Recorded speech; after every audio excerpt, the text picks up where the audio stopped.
Stephen Jones may or may not have left these comments on the Odyssey app. I cannot confirm nor deny. Now, it's probably more likely that he was on a podcast, and that's where we got this audio from. Scoop City. But it's either Scoop City or the Odyssey app is where he left all of these comments.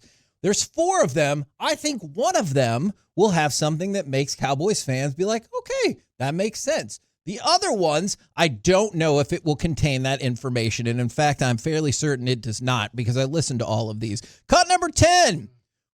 Can I add? I'm going to add to this question. Where do things stand with contracts for Dak, CD, and Micah? And really, how impossible is this for any franchise to try to pull off? You know, those things just take time when you're talking about the amount of money involved. And, of course, we're trying to a little bit play Houdini and how to keep all these guys around Dak and keep these players we were fortunate enough to draft. And, you know, when you start stacking them up like that, you know, it's a challenge. It's not that it's not doable, but you certainly got to, you know, have some give and take if you want to do that. I know the Vikings there with Jefferson when they, you know, made that inordinate deal at the receiver spot. You know, they don't have one player on their team other than Jefferson making over $20 million. And, of course, you know, we got a big one in Dak, and we got Diggs right there, and then you got Zach Martin and D-Law. And so we got a lot of guys making, you know, quite a bit of money. And, you know, it's no excuses. We, you know, we think we can get this done. Know we can get it done, but it just takes time. Kevin, the definition of inordinate is not within proper or reasonable limits. So they're saying Justin Jefferson's deal is not within proper or reasonable limits. I'm glad that you said that. Let's take a look. I decided to check this out. It's inordinate because he makes $35 million a year. Guess who makes $32 million a year? A.J. Brown. Is it not somewhat reasonable to say that Justin Jefferson is $3 million better than A.J. Brown? Also, Amon-Ra St. Brown, who I have it on good authority, some people think is one of the best receivers in the NFL, makes $30 million. Is it therefore not unreasonable to think Justin Jefferson is $5 million better than that player? I think by inordinate, they mean you crossed the threshold of what we wanted to pay. What he really meant was Stephen Jones was like, I thought we all agreed we would cap receiver contracts at $30 million. But then the jacknuts over at the Eagles gave A.J. Brown $32 million. And then the Vikings had to go $35 million, which probably means the Cowboys need to go $33.5 to $34 million. And I don't even know if that'll be good enough. So that was not necessarily ordinate. It's closer to what a number one receiver should be paid. It's very ordinate. If the best receiver in the league gets more money than the other receivers in the league, that is how it works. And then on top of that, he kind of also threw out the, look, man, when you draft as good as we drafted. I will say this. Whenever you have this type of talent, you have to think to yourself, can I just go find more of that talent in the draft for a cheaper price? Do I have to pay this? Well, they answered that question when they re-signed Dak after a season whenever he had the injury, right? They said, well, yes, he's injured. It doesn't matter. We're going to pay that quarterback because that's just the running rate for quarterbacks. So they are in this spot now where they're like, can we find another Micah Parsons? Can we find another CeeDee Lamb? And so far, their roster doesn't look like they have found that much more talent, especially when you look at like the defensive line. You're like, what is going on there? When did Justin Jefferson sign his contract? Was it before or after the draft? I know A.J. Brown was well before the draft. I don't remember. I'm so sorry. The thing that I'm getting to here is June this. 3rd. Okay, so after the draft, you knew that he was going to get $30+ million. Yes. Whether it was 32 and a half, whether it was 39, you knew that he was getting that much money. You know where the market's going. Unless this, I will throw this out as a possibility. I don't believe this, but a possibility. Maybe Steven's that, to be really nice, to not use a bad term, maybe he's that not smart to not know where the market is going. Maybe he's just not smart at all. Maybe Steven is not smart. But I'm going to say that I think he is smart enough to know where the market's going.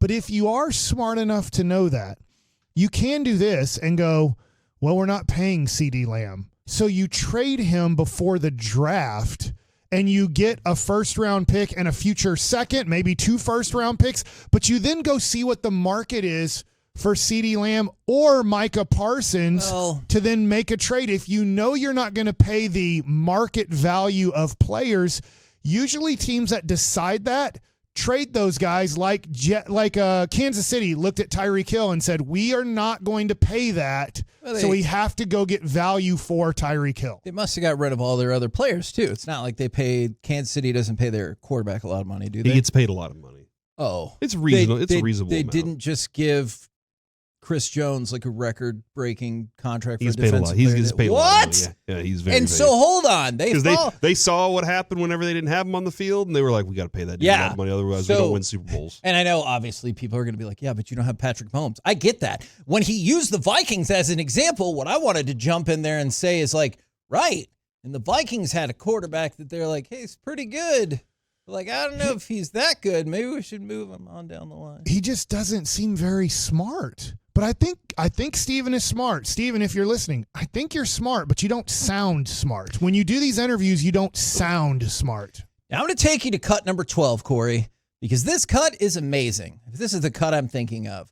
Half of it is going to make you mad. But then I think the other half, he will say some things that are encouraging to Cowboys fans. Take it away, cut number 12. At the end of the day, a lot of people want to, somewhat be critical of the organization, of Jerry and myself, of Coach McCarthy, of our team. And, of course, Dak being the quarterback gets the brunt of it. You know that, Chase, of our success in the playoffs. But at the same time, you got to, certainly recognize that we've won 36 regular season games in 3 years, which, of course, we're playing 17 now. I think the Patriots may have done that, doing it in 16 games on a 3-year run. But, we're having really great success in the regular season, and there's no question. I understand the criticism from our fans. I understand criticism from media. We all understand that, in terms of not winning the big game in the playoffs. And we certainly got to take that next step. I know we could go out there and no one's assuming anything and win, have another great regular season. And no one's going to give, and they shouldn't, no one's going to, really give, hey, they're going to get it done this time until they see it. And we understand that. We put ourselves in that position with, our playoff winning percentage. And we do have to take that next step, but I certainly believe we can do it. All right. From the 817, shame on Kevin for walking over the iconic at the end of the day. I'm sorry. My apologies. Here at the end of the day, yeah, Kevin. Classic media bias. I apologize for that. But you do see in the front of that clip, he's like, hey, we did something in a regular season only the Patriots can do. And you're like, right. And then, at least in the second half, he does say no one will give us the benefit of the doubt going into the playoffs, as they should. He's been consistent on that this offseason. When things went wrong, he was like, look, guys, I get it. I at least appreciate that. You should be mad about it, understanding that. The part about the wins in the regular season, that's got to be frustrating. I'll look at it from, if you're running the team and you're like, holy crap, we have 12 wins every year. Yeah. How do we do that? Yeah. It's so on the crappy team. We're better than the crappy teams. Right.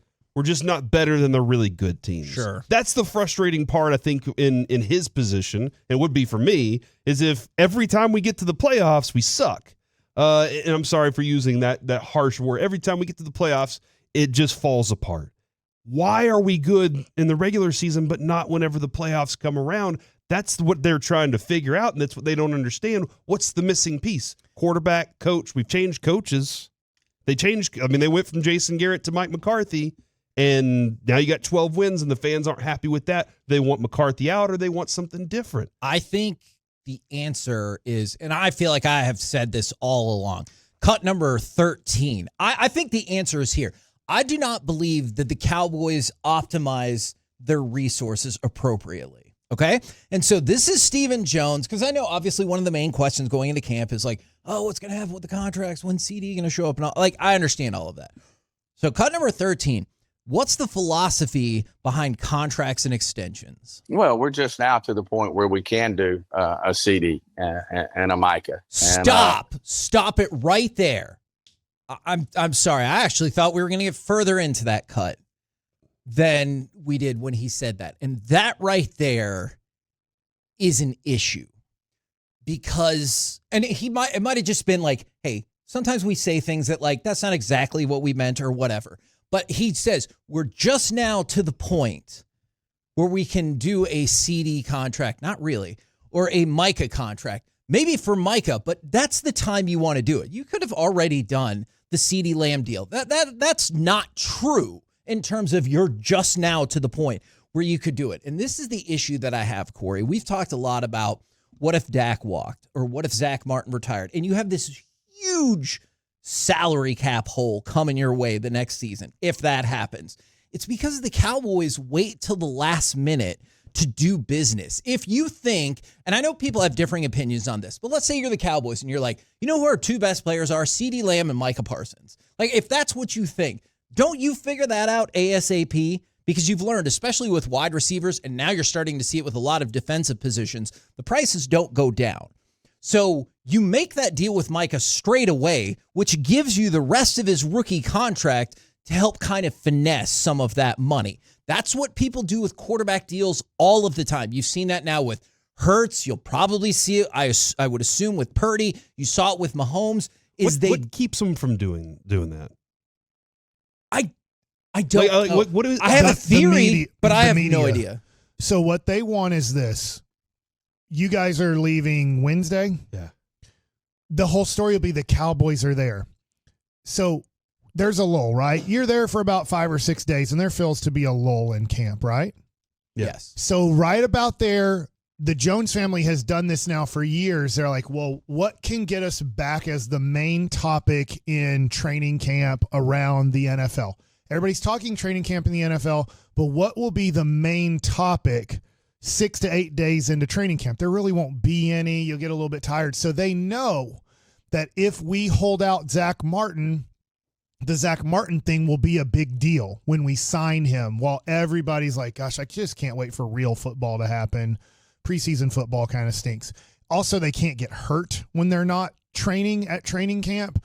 So it's all a media thing. They already know that they're giving CeeDee Lamb this contract on August 7th or 8th. They just need it to get to that date where there's a lull so that they can become the number one headline in all of football again. So it's not some fundamental philosophy that they're like, hey, other than being a content creator, content generator. Honestly, I hope Mike is right, because and I know that's not a good thing, but the alternate is they just don't understand how you can better take advantage of the salary cap by working those two deals in together. I think they're smarter than we give them credit for. Okay. Now, not in a way of like wanting a championship, but in like the media part of this. They are waiting until the lull because they've always given every player everything they've wanted. They've never won one of these negotiations, and you could win it if you did it early. Yes. Ultimately, the player would win too, but ultimately you would have paid if you'd have done this a year ago with CeeDee Lamb or whenever you could have, you'd have paid him $30 million. Yes. But now they're going to pay him 33 to 35, somewhere in there, and they're going to say, well, he's arguably the best receiver. All of a sudden, Stephen Jones will change what he just said about the inordinate deal and where CeeDee Lamb ranks. He's the best ever, this and that. They just do this to create headlines. This is a great headline thing. We're talking about it right now. We'll talk about it for the next 2 weeks. And then 2 weeks from now, after 8 days and the wide receivers don't look good in training camp, they'll sign CeeDee Lamb. It will be the number one story in the NFL for a 48 to 72 hour window. And that's what Jerry is best at. Can I give you a great example of this on the quarterback front? Jalen Hurts with Philadelphia. I know a lot of people have thoughts and concerns about Jalen Hurts, but he just signed his big money deal, right? So they're screwed, right? Yes. That's how it goes, right? Yeah. Plus they have a $32 million wide receiver. Yeah, you can't, that's impossible to do. Except, of course, for the fact that Philadelphia did it early enough that Jalen Hurts' cap hit this year, because you can combine it, obviously, with aspects of the rookie contract, is $13.5 million. His cap hit next year is $21.8 million. His cap hit in 2026 is $31.8 million because they got the deal done early enough, which you could have done, which you could do with Micah right now, which you could have done with CeeDee last year. The very beginning of that quote, that is not true. You could have done a contract extension with CeeDee Lamb last year. That's a fact. But here we are.